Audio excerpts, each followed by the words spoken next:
आज हम पढ़ेंगे चैप्टर नंबर 3 करंट इलेक्ट्रिसिटी। ये होता क्या है, ठीक है। तो पहले हम क्या पढ़ रहे हैं, एक हम कंडक्टर लेते हैं, ओके।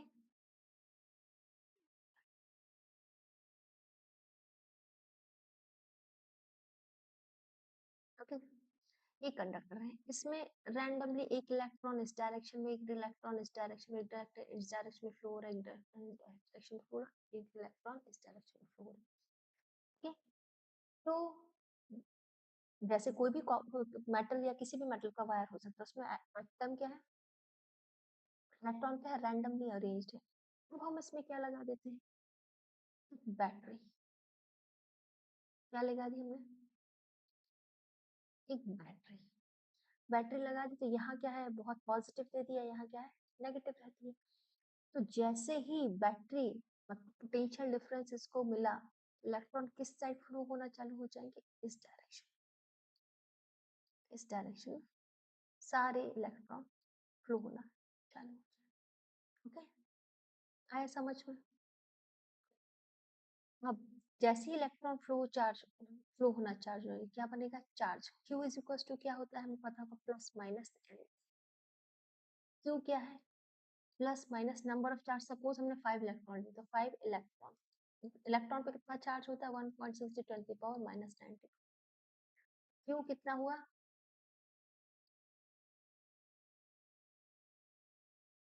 Q कितना हो गया, Q इज इक्वल टू कितना हो गया, 5 × 8.0 × 10⁻⁻19 कूलम, ओके।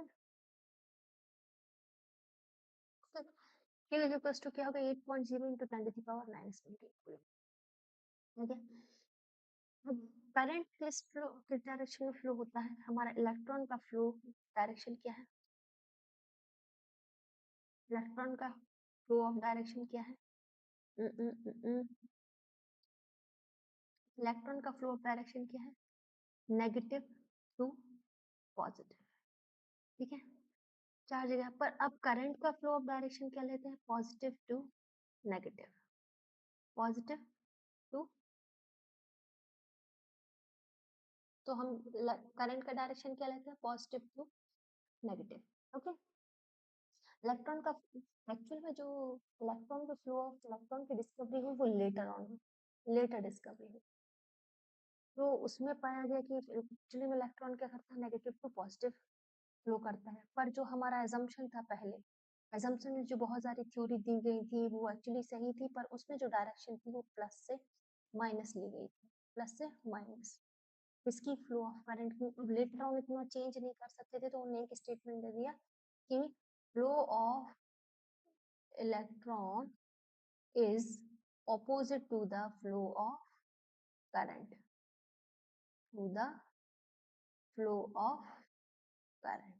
ये स्टेटमेंट देखिए, हमारा जो सही था, सारा सारा काम हमारा जैसा चाहिए था हमारा वैसा बन गया, ओके। तो हमारे ये चार्ज कितना आ गया, इतना चार्ज आ गया। करंट क्या होता है, करंट क्या होता है, फ्लो ऑफ चार्ज। एक्चुअली में करंट की डेफिनेशन क्या है, flow of charge per unit, flow of charge per unit. हमारे I is equal to flow of charge per unit time. Charge किस में होगा, कूलम में, टाइम किस में होगा, सेकंड में। इसी को कलेक्टिवली क्या बोलते हैं, एम। ऐसा unit of current is ampere. आया समझ में। अब इतना तो आप लोग 10th क्लास में ही पढ़ चुके होंगे जो मैंने अभी समझाया, ठीक है। आगे इससे ज्यादा कंडीशन में क्या आता है वो हम देखते हैं। आपको फ्लो ऑफ करंट समझ में आया, पहले करंट कैसे फ्लो होता है, चार्ज कैसे बनता है, फॉर्मूला क्या है, Q is equal to Q/T है, और ऐसा यूनिट क्या है करंट की, ओके। अब आते हैं नेक्स्ट, हम मूव होते हैं एवरेज करंट पे। एवरेज करंट क्या है, देखिए हम अगर ग्राफ बनाते हैं किस किस के बीच में,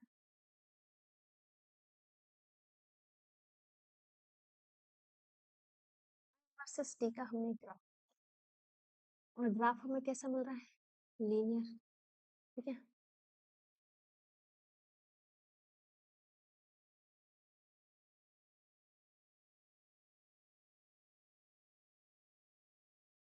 ऐसा ग्राफ मिल रहा है हमको, लीनियर।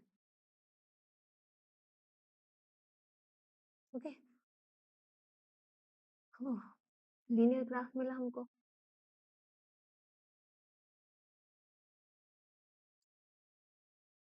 हम्म, उसमें क्या हुआ कि जो लीनियर ग्राफ है इसमें टाइम t1, ये सपोज टाइम t1 है, ये टाइम t2 है, इसमें i1 है, i2 है। तो इसमें एवरेज करंट क्या बोलते हैं, हम क्लियर तरीके से समझते हैं, क्लियर तरीके से समझते हैं। देखो वैसे 1 सेकंड में क्या है, 2 इलेक्ट्रॉन निकल रहे हैं। 2 सेकंड में कितने इलेक्ट्रॉन निकल रहे हैं, 4 इलेक्ट्रॉन निकल रहे हैं। 6 सेकंड में क्या निकल रहे हैं, 6 इलेक्ट्रॉन निकल रहे हैं। ठीक है, या कुछ भी इलेक्ट्रॉन निकल रहे हैं, तो हम क्या करते हैं, जो चार्ज फ्लो हो रहा है वो हम ऑन एन एवरेज ले लेते हैं, क्योंकि हम हर एक सेकंड का कैलकुलेट नहीं कर सकते। हर एक सेकंड का कितना चार्ज, जैसे ये है एरिया, जैसे ये हमारा वायर,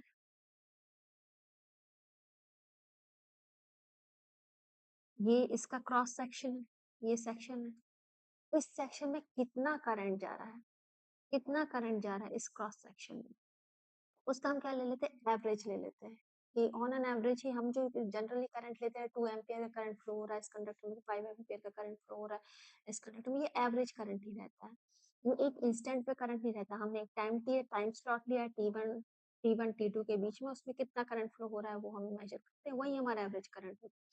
तो एवरेज क्या हुआ, Q2 minus Q1 charge flow होगा, और T2 माइनस T1 टाइम के अंदर फ्लो होगा। तो हम इसको डिफरेंस को कैसे लिख देते हैं, del Q upon del T, यही हमारा एवरेज करंट है। Average current is defined amount of charge flowing through conductor per unit time. ठीक है, पर यूनिट टाइम में कंडक्टर के थ्रू कितना फ्लो हो रहा है, इसी को हम एवरेज करंट बोलते हैं। ठीक है, तो इंस्टेंट पे जब हम करंट निकालते हैं तब उसको एवरेज करंट नहीं बोलते। तो charge flows through cross section in time T, इसकी यूनिट क्या रहेगी, स्टिल एम्पियर ही रहेगी। gives the net amount of charge that flows during the given time interval। ये नेट अमाउंट चार्ज दे देता है, पूरे कंडक्टर का नेट अमाउंट चार्ज देता है कि इतने टाइम इंटरवल में कितना फ्लो हुआ। इसी को क्या बोलते हैं, एवरेज करंट। हम हर एक टाइम का नहीं निकालते, जैसे 1 सेकंड पे 2 इलेक्ट्रॉन फ्लो हो रहा है, 2 सेकंड पे, तो हम हर एक टाइम का निकालेंगे। एक टाइम स्लॉट लेंगे, 1 मिनट का टाइम स्लॉट लेंगे, उसमें कितना चार्ज फ्लो होता है, शुरुआती में कितना होता है, लास्ट में कितना होता है, उसका एवरेज लेंगे और निकाल लेंगे। तो ये आता है हमारा एवरेज फॉर्मूला का, एवरेज का एवरेज करंट का formula.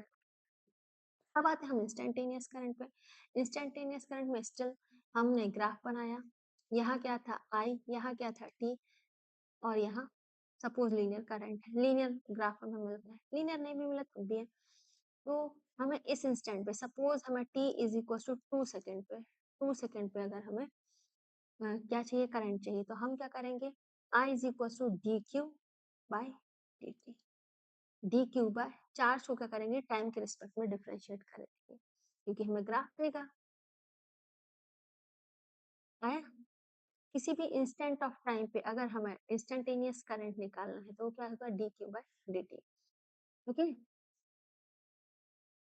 It gives the value of current at specific instant of time. Suppose हमें 2 सेकंड में, मैंने ये बताया था 1 सेकंड पे अगर 1 इलेक्ट्रॉन ट्रांसफर हो रहा है, तो ये भी बता देगा कितना चार्ज फ्लो हो रहा है, कितना करंट फ्लो हुआ, इस 1 इलेक्ट्रॉन के फ्लो बता देगा। 2 सेकंड पे, 5 सेकंड पे कितना है, तो किसी इंस्टेंट पे अगर हमें निकालना था तो हमें क्या करना पड़ेगा, आई इंस्टेंटेनियस। आई इंस्टेंटेनियस ऐसा होता है, D Q by D T करके हम निकाल देते हैं। यही फॉर्मूला होता है इंस्टेंटेनियस का। आया, अब आते हैं हम किस पे, नेक्स्ट ओम्स लॉ। हमारा ओम्स लॉ क्या है, ओम्स लॉ हमारा क्या कहता है, जैसे हमारे पास एक कंडक्टर है, ये रहा हमारे पास कंडक्टर। ठीक है,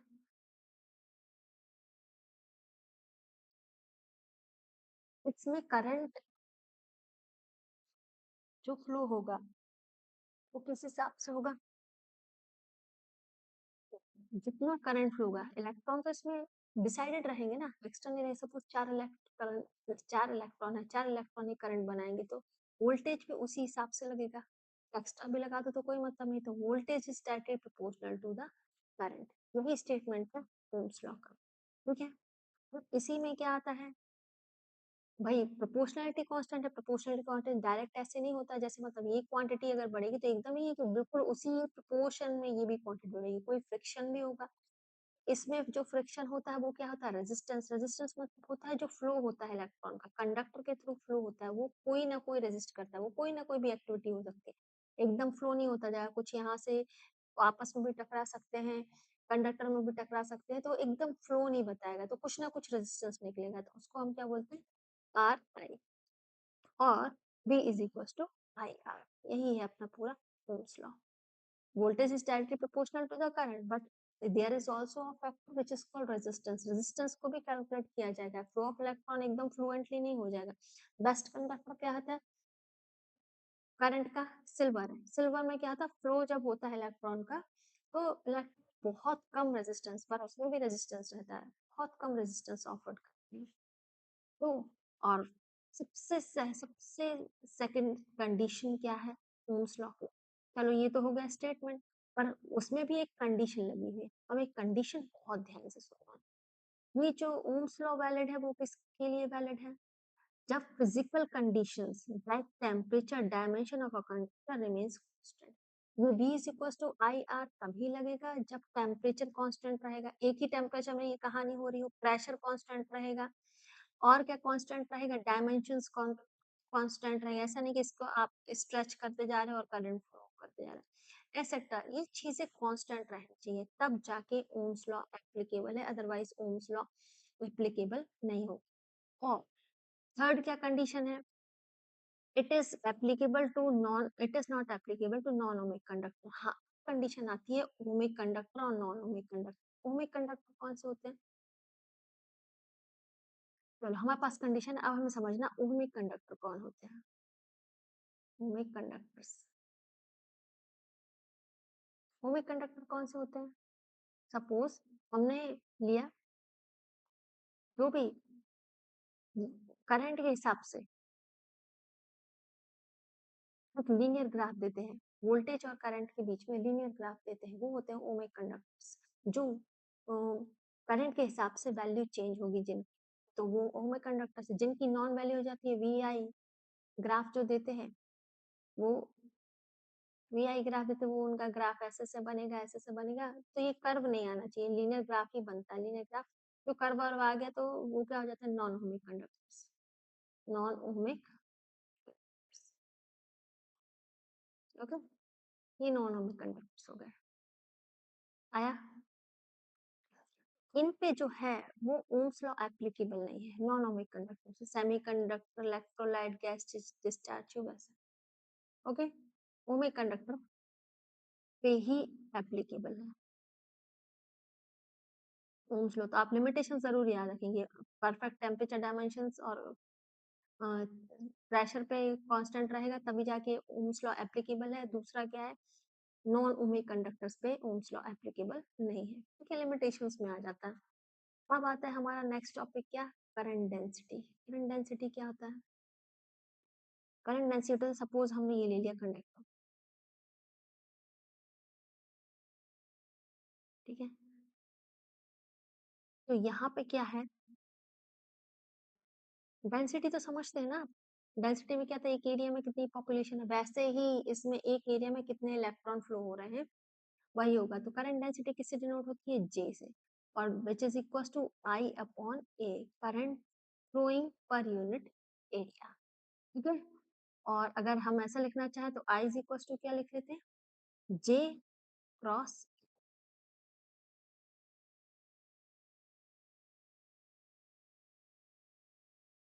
I इज इक्वल टू क्या है, J डॉट A, और J डॉट A को क्या लिख सकते हैं, J A cos थीटा, ठीक है। तो करंट डेंसिटी क्या, current is flowing per unit area, मतलब कितने इलेक्ट्रॉन्स कितने इस लेंथ पे, जो ये लेंथ हम निकालेंगे, एरिया जो है वो एरिया क्या लेंगे, जो कंडक्टर उससे परपेंडिकुलर लेंगे, उससे perpendicular of area cross section लेंगे, जो इलेक्ट्रॉन पास हो रहे हैं वो परपेंडिकुलर एरिया क्रॉस सेक्शन में कितने पास हो रहे हैं, तो यही करंट आपकी करंट डेंसिटी हो जाएगी। Current density is current flowing per unit area. Suppose देखो मैं एक एग्जांपल देती हूँ, ये हमारा कंडक्टर ऐसा है, पहले चौड़ा था फिर पतला हो गया। तो आप ऑब्वियसली बताइए करंट डेंसिटी कहाँ ज्यादा होगी? देखिए इस एरिया में ज्यादा होगी करंट डेंसिटी, इस एरिया में कम होगी, है ना? इस एरिया, यहाँ पे एरिया क्या मिल रहा है? कम मिल रहा है। एरिया कम मिल रहा है तो करंट डेंसिटी क्या होगी? यहाँ पे बहुत ज्यादा फ्लो ऑफ इलेक्ट्रॉन हो जाएंगे तो उनकी डेंसिटी क्या हो जाएगी? ज्यादा हो जाएगी। इस एरिया में इलेक्ट्रॉन क्या है, आराम से फ्लो हो रही है क्योंकि एरिया ज्यादा है, तो यहाँ करंट डेंसिटी क्या होगी? कम होगी। करंट डेंसिटी पॉपुलेशन डेंसिटी के हिसाब से, इलेक्ट्रॉन ज्यादा होंगे तो करंट डेंसिटी ज्यादा होगी, इलेक्ट्रॉन का फ्लो कम होगा तो करंट डेंसिटी कम होगी। इसकी यूनिट क्या होती है करंट डेंसिटी की? आई की क्या होती है? एम्पियर और अपॉन मीटर स्क्वायर। तो हम क्या लिख सकते हैं? एम्पियर और -2 विल बी ऐसा unit of current density represented by J. Representation किससे किया जाता है? जे से किया जाता है। इसको करंट डेंसिटी बोलते हैं। और जो ए है, area of cross section area, area जो है वो क्रॉस सेक्शन एरिया है और which is perpendicular to the conductor. ये जो एरिया है, area of cross section, which will always be perpendicular to the conductor. ये आप लोग ध्यान रखिएगा। ओके,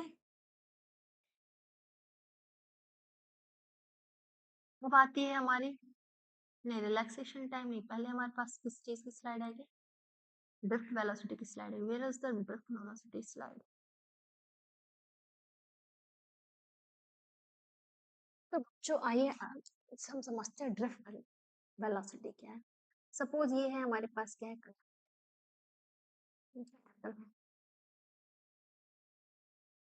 ओके, इसमें क्या है, पहले तो इलेक्ट्रॉन कहाँ है?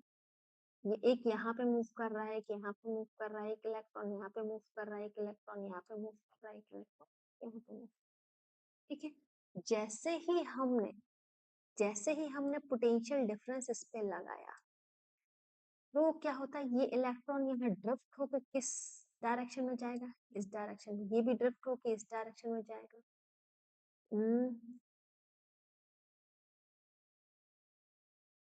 ये भी ड्रिफ्ट होके इस डायरेक्शन में चला जाएगा।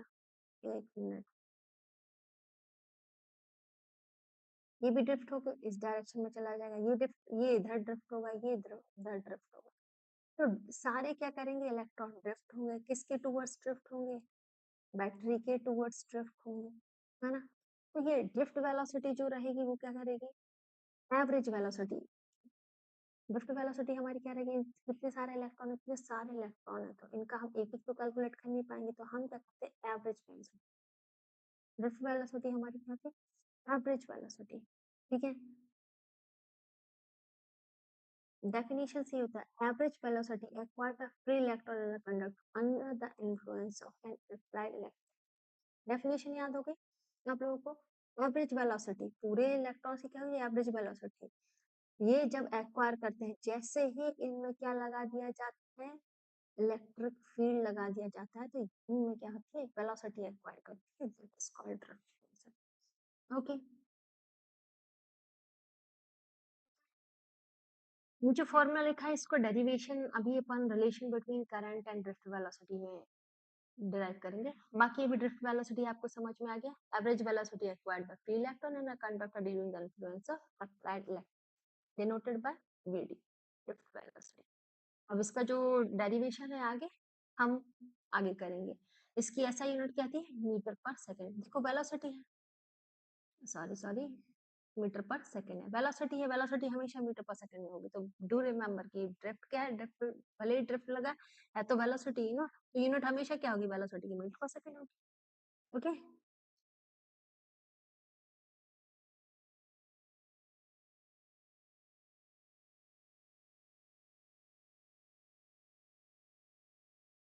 कंसेप्ट और आता है VD is opposite to the conventional current.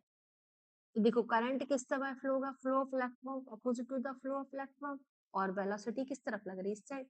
हमेशा हम जो फ्लो ऑफ इलेक्ट्रॉन लेते हैं opposite to the flow of, हम फ्लो ऑफ करंट जो लेते हैं वो क्या था? Opposite to the flow of electron. और इलेक्ट्रॉन का फ्लो किस तरफ होगा? अपोजिट होगा, तो ऑब्वियसली जो वेलोसिटी भी होगी वो भी अपोजिट होगी, इलेक्ट्रॉन की तरफ रहती है। वेलोसिटी किसकी लगेगी? इलेक्ट्रॉन के साथ रहेगी। इलेक्ट्रॉन की फ्लो कहता है opposite to the flow of current. तो वेलोसिटी भी क्या हो जाएगी? Opposite to the flow of current. That's why statement ये बहुत ज्यादा important statement, VD opposite to the convention.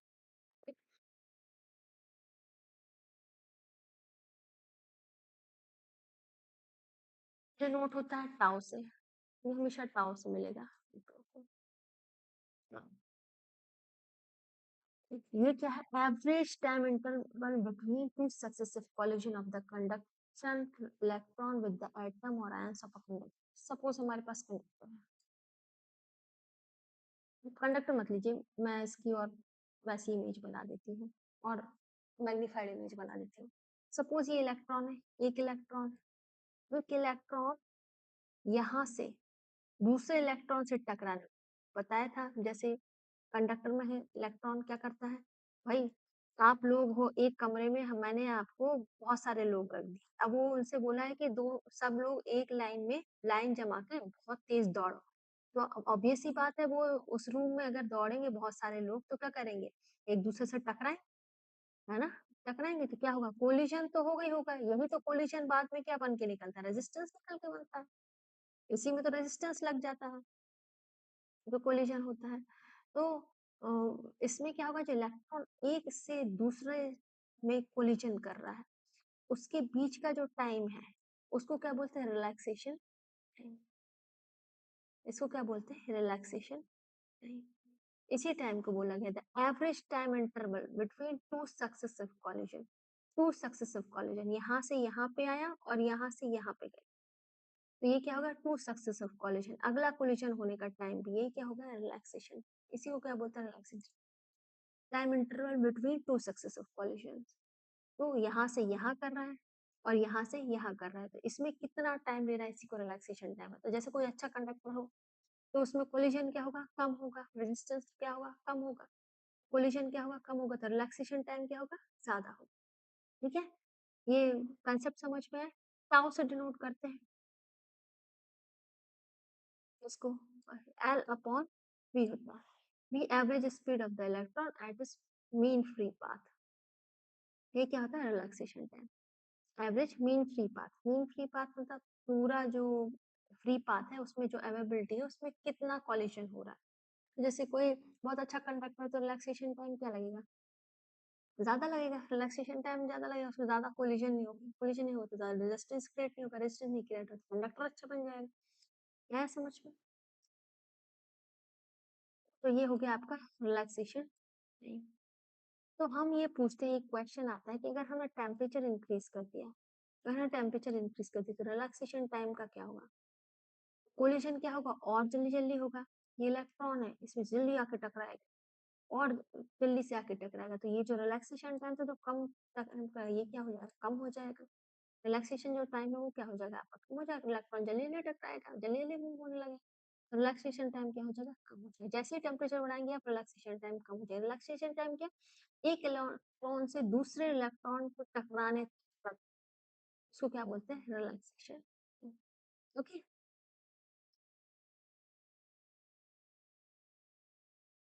Next